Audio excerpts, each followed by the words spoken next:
Lemon Amiga presents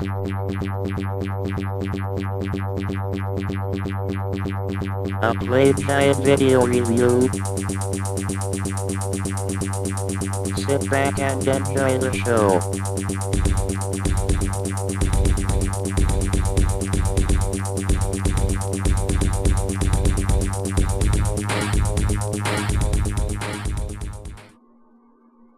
Hello once again to my Patreons. This is another Patreon only video. This is Bally II, created by Olivier Wagner in 1989.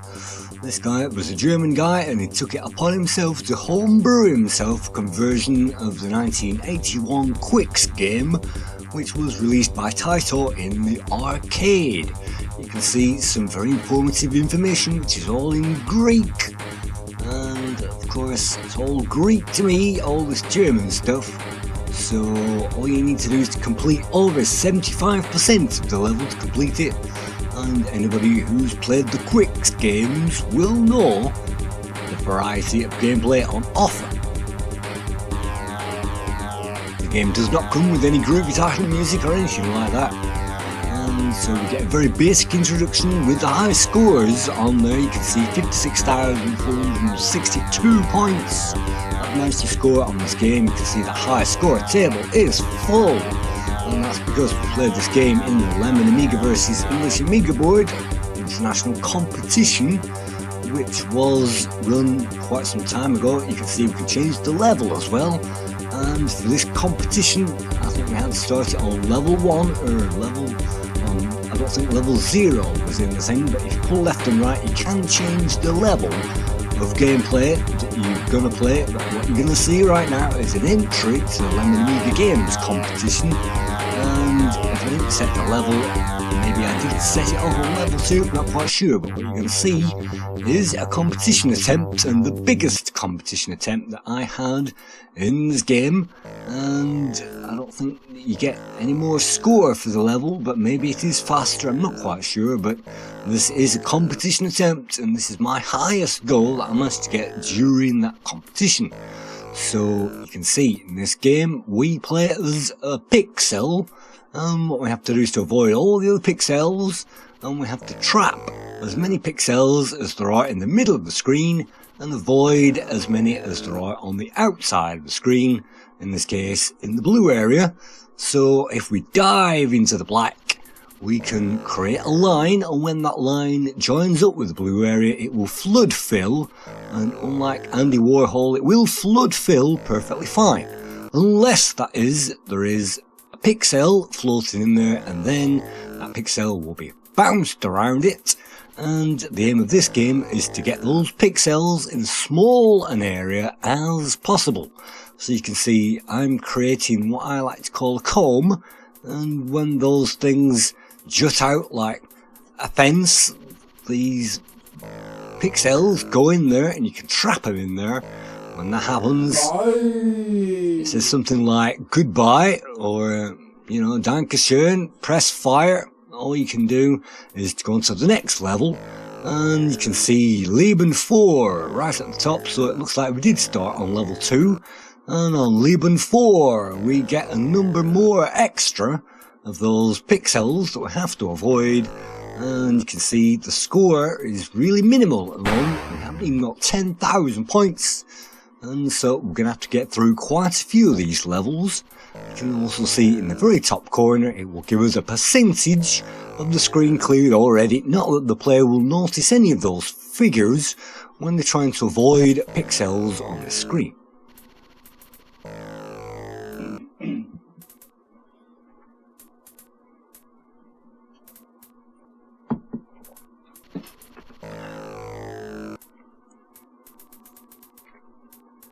It's the waiting game, and it was definitely the waiting game to release this as a review, because I recorded the footage and edited it a very long time ago, and I didn't bother to release it on the channel. And this was recorded, I think, in the middle of the 3D games series, so it didn't quite fit in, and even though that was announced on the top 400 games special to be released in Series 5, I'm not going to bother because this only has very limited appeal to a very limited number of fans, when I could be playing a classic. But I decided to hold on to that footage, and here it is for Patreons only. And it's a favourite game, not on the Amiga sadly, but I did play this on the Commodore 64 as a game called Zolix, created by Zoltar someone or other. You can see I'm trying to get these things in as small a space as possible to get the biggest high score.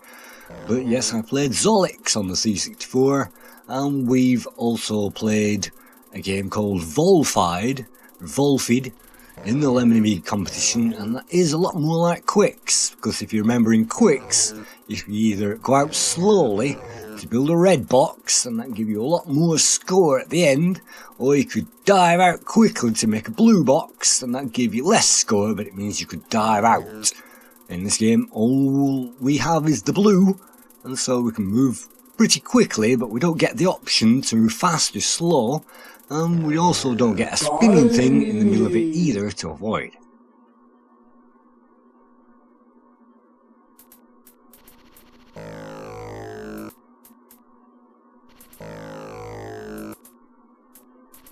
Moving on to the next level, it says Leben 3 at the top, not quite sure, but all this footage has been hopefully carefully edited together so there aren't any gaps in it. And as I say, this game is ancient. It's based on the 1981 title game. So if you're watching this now, well, 1890, 2000, 2010, 2020, that was a long time ago. And for a 40-year concept, this thing actually stands up for itself, because all the good games back then still do, because the concepts of these is really easy. And again, I think this was created in Amos as some kind of homebrew environment, maybe even Blitz Basic, but this was 89, there wasn't that much available on the scene back then, so for all I know it could have been coded in assembly, but it's well done. It's very basic in the extreme, and you can see the screen size is only the minimum screen size that it gave the Amiga, and you can see that's 200 pixels depth, which if you read the Amiga hardware manual you might be forgiven for thinking the Amiga is only 200 screen depth, double to 400 thanks to the scan doubling effect. But no, this was not even an NTSC compatible game. This was a PAL game which was centered on the screen, and so you can see that, wow, look at that, I'm actually making some headway with this. You can see as the screen fills up, it's more and more great to trap that final one in there, and no, I messed that up. If we rushed in there I could have got even more score, 92%, which means rush on to that next level.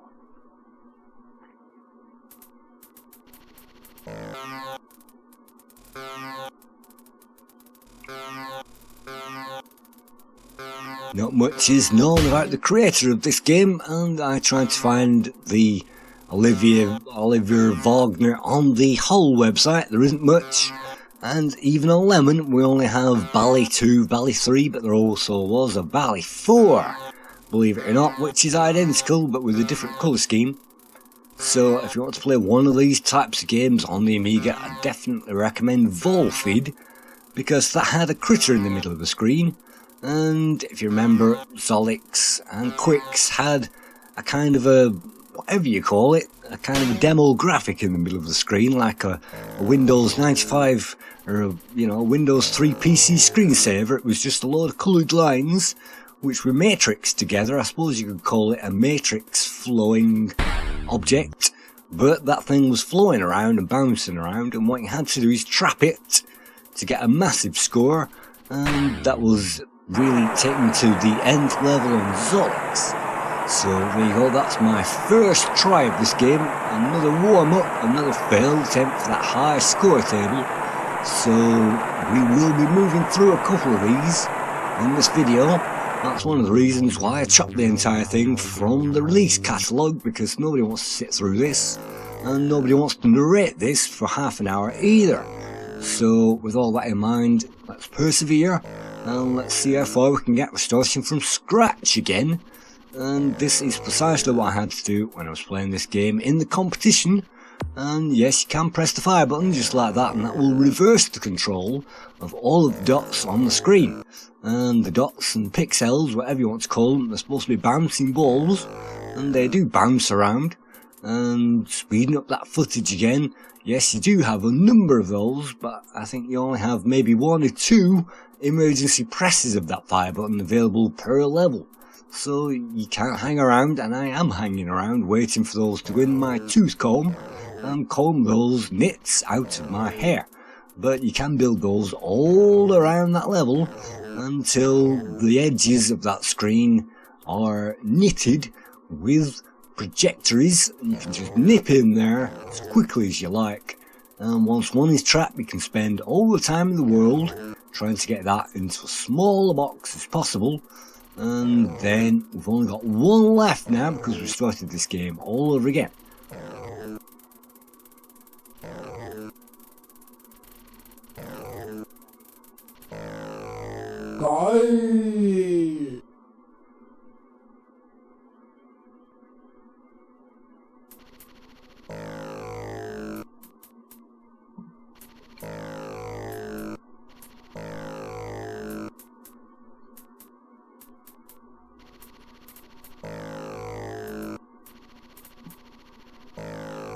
Of course, the other thing about this particular game, even though I'm rambling on about it, is the meditative aspect of it, because it is possible to meditate out on a game like this and kind of relax the eyes and zone out and watch everything going on at the same time. It's the very same thing, relaxing the eyes and zoning out and watching the entire screen at the same time technique that I use playing shoot 'em ups. Particularly arcade shoot 'em ups, but when you've got a bullet hell going on, you have to know where the bullets are coming from, and you have to keep an eye on everything else at the same time. So this kind of thing trains the eyes to zone out, to step back, and to notice things going on. And again, I can spend, look at that, rushing in, I can spend all the time in the world now getting this thing into a tiny box. And that's fine, that'll do for now, and crash! Crashed out, that means it's game over for that particular life. And maybe Leben is lives. I can't speak German, but I'm presuming that's what it is, because we're down to 2 lives now, so that must be what it is instead of level. And we only have 1 pixel left to grab. Let's hope that this is the long play. And so yes, it is possible to meditate on the game for hours on end, and simply to rush in at the last minute and grab the battle, because once we win, that's it. We then move on to the next level, and then it all kicks off all over again with a whole lot more of those things on the screen.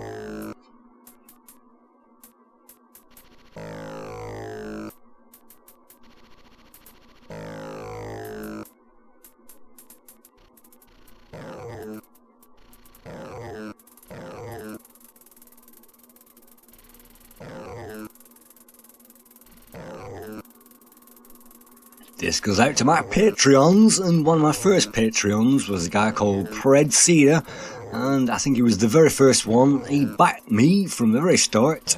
And Predseda, who's this guy? Well, he actually runs the Lemon Amiga web forum, and I co-run it and co-moderate the forum and run the Lemon Amiga Games competition, but this guy runs the database, and he also runs the big moderation, is the global moderator. So however you pronounce that, Predseda or Predseda, no idea, but this guy is from Czechland, he's from Prague, and so it's a Czech word and it means chairman, and so the chairman of the board, the head of the party, that's that guy, he's running the Lemon Amiga website. So if you want anything changing or updating on the database, he's the guy to get hold of. And I didn't have any patrons at the start of this thing, so he was the first one to back me. Not that he's got any more money in Prague than I have in Accrington in the UK, but his contribution does pile up over the months and over the years, and it did encourage other guys to join in. And I tried to get other guys to join in, like Alfarius and other famous guys on the scene, but they didn't want to put their advert all over my reviews, which is fair enough, because that's the last thing I want to do to anybody else's reviews. And that's why if I'm posting comments on anybody else's videos, I don't do that under the Lemon Amiga name, or Lemon64 or whatever. I put them in there as my comments, and then I'm not blowing my own trumpet. And that's the only thing about these things, because every month, without fail, into my business email box, lifeschool22@gmail.com, I get an offer from a contact saying, do you want to link up? Do you want to do this? Do you want to do that? Social media, social networks, social this, that and the other.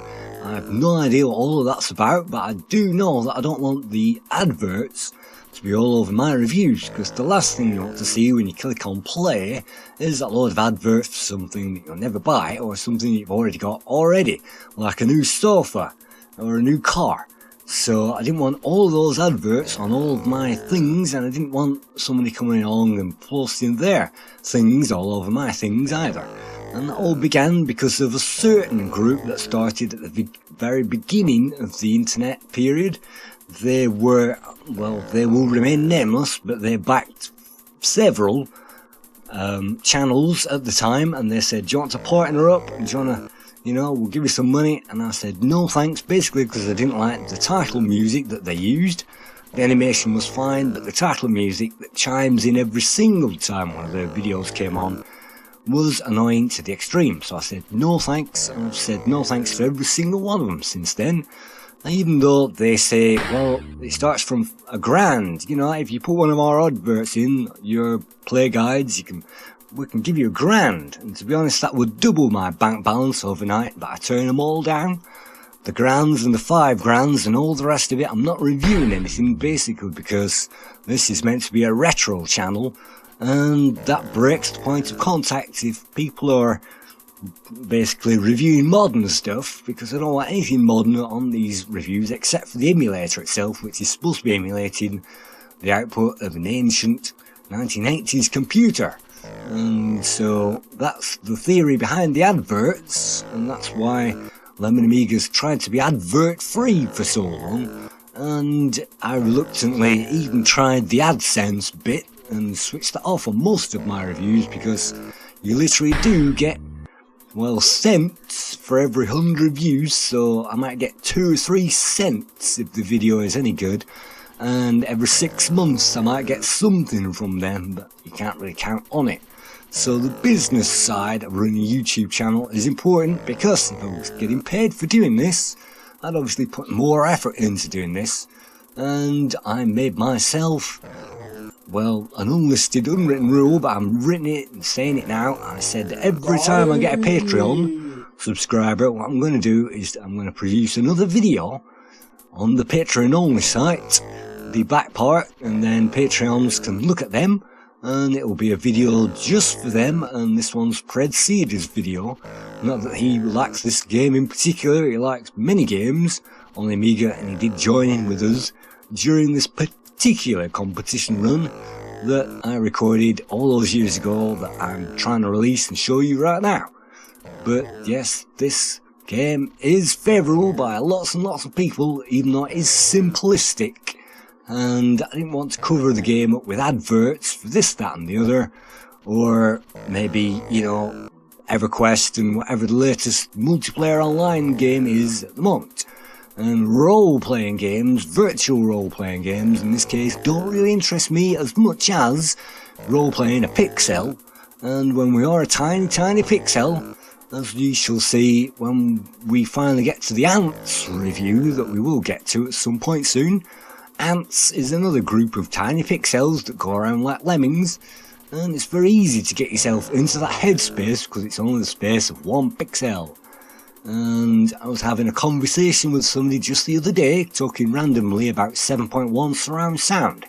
If you can imagine speakers in every corner of this room, but also one in the very top, dangling above everything, it means that you could pinpoint sound and direct it to any point in that room like a pixel on a screen. And that means that will be absolute surround sound, because that means you could get the depth and the height on any point on a 3D environment.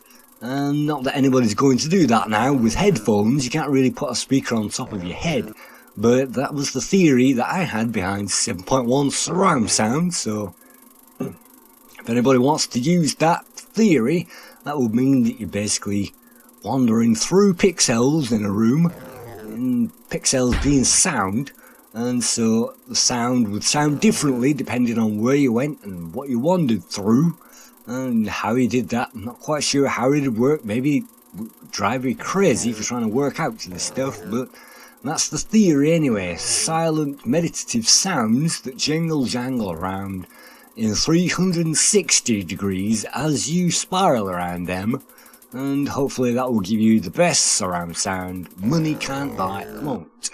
So, ignoring all that, this was a public domain release. That means it was released for free on the Amiga. You can pick this up for free, and if you can't find it on the Aminet, then you can find it on the Amiga PD website. And Christian Clark hasn't been active on the scene for many years. He apologises for that, but he's faded into other directions, but his website is still there. You can still download this game, as well as Bally 2 and 3 and 4, and look at loads and loads of his collaborative interviews that we did together on that website. Check them out. That's where the Andrew Morris interview originated. And so that's particularly that. If you can hear a car horn beeping in the background, which I'm not sure picks up on this microphone, that's because I live in the centre of town. And in the daytime I have lorries driving up and down, and in the evening I have fast cars revving their engines and driving up and down, and at night time I have alarms going off from shops as idiots break in there and make the alarms going off, and car alarms as well. And then at night I'm across the road from a nightclub, so the nightclub music is booming away almost as loud as I'm speaking to you now, and so it's surprising that I get any time at all during the day that's quiet enough to narrate one of these things.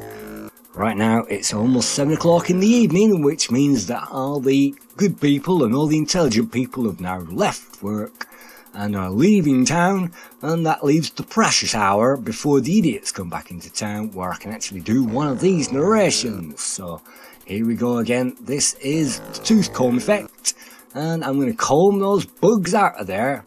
And speaking of bugs, if you've ever tried to download anything off me, definitely download the virus killer, because I had a massive virus attack recently, and virtually all of my games that have ended up being on there, and all the files that I've ended up uploading onto my channel, were corrupt. So if I've ever given you those links, don't bother to download them unless they are now, because I've updated them all and fixed them all for everybody. Not that that ever came through on that particular review of my utilities and tools, but I've now fixed them all, and luckily some of those are on Dropbox, so I can simply update them live, and that's now live fixed for everybody.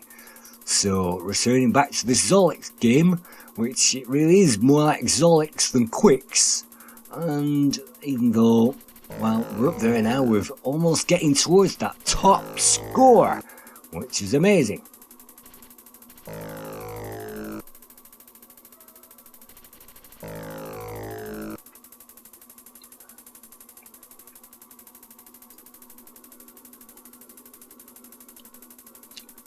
At the time of recording this, I've just got a new Patreon, so that's why I'm going back and doing this whole video.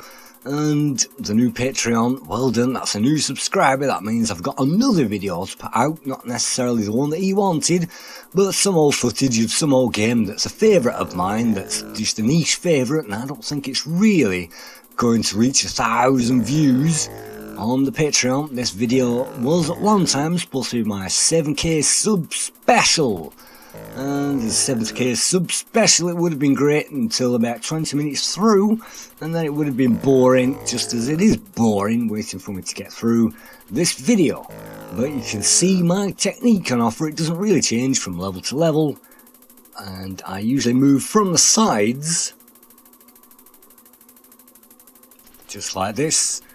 And if you hear any gaps in the narration, it's because I'm either taking a drink or struggling to breathe, and those gaps are usually cut out when I do one of the play guides, as well as any fumbling of the words and slip-ups and slide-ups and all those kinds of things, which, frankly, I don't have time to edit and cut out on this particular video, because perhaps only a dozen people will ever get to see it, but it's one of those games that I do remember fondly, from back in the day, as I say, not really on the Amiga. Bang, let's clear that level.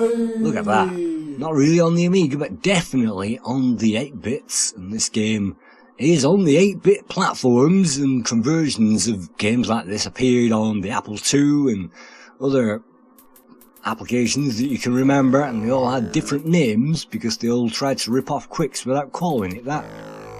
So if you look up Quicks clones, that's probably the easiest way to find them, but the best way is either to play Volfied, the arcade game, or the original Quicks, the arcade game, on MIM, and then you'll get the actual thing. You might notice that that follows the arcade screen style, which is of course tall. And this would be tall if it was on its side, but it's not. This is the Amiga output, the standard 200 pixel height, which is doubled to 400, which isn't amazing, because, as I say, PAL could have done a lot better than that, with a nice square 500 and whatever it is, 12 pixels in screen height. They didn't. This was homebrew, this is all you can expect. And I didn't expect anything from this except a jolly good time. Look at all these that I'm going to have to trap in. This is now beyond my highest high score that I've ever scored on a high score table in this particular game. And we're coming up to the end of this particular video.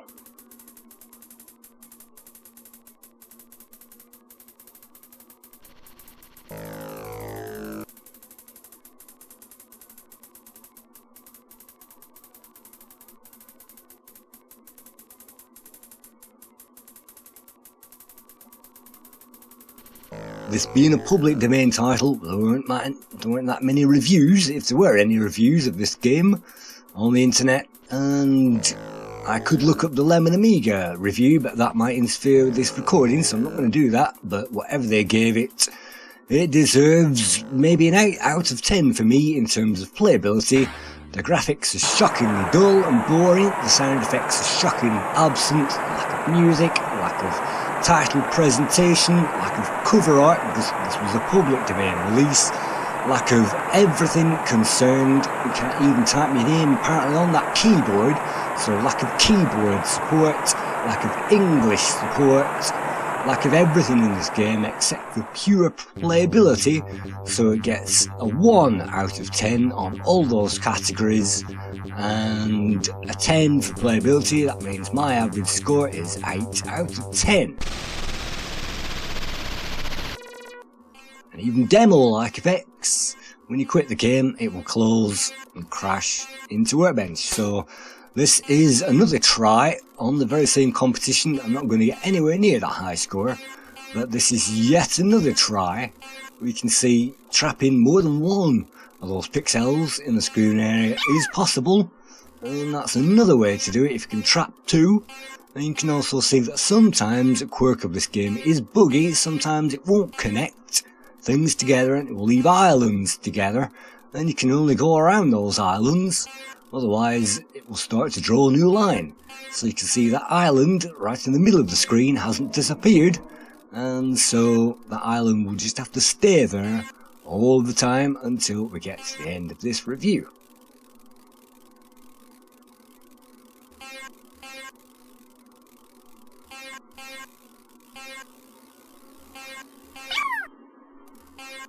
So, thank you Patreons, you know who you are, and this was made possible, in fact, because of a contribution, so thanks everybody, and I hope this is the start of a long list of reviews that aren't quite good enough for the main channel. Then again, we will be reviewing some dodgy games on the main channel, but that is to come, so thank you very much.